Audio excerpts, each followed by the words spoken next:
Hey, what's up guys? So in this video, we will see how to turn off parental controls on any iPhone.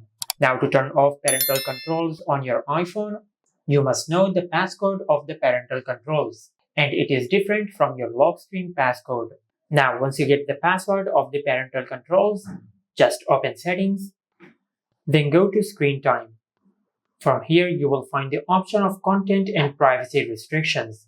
Just tap on it, and from here, you will find all the parental controls on your iPhone. Now, from here, you can either turn off specific restrictions on your iPhone.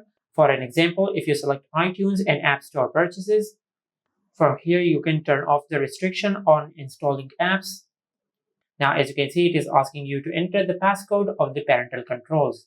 Now just enter the passcode of your parental controls, and from here you can disable these restrictions manually.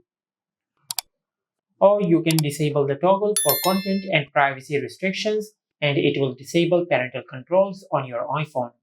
And this is how you can turn off parental controls on any iPhone.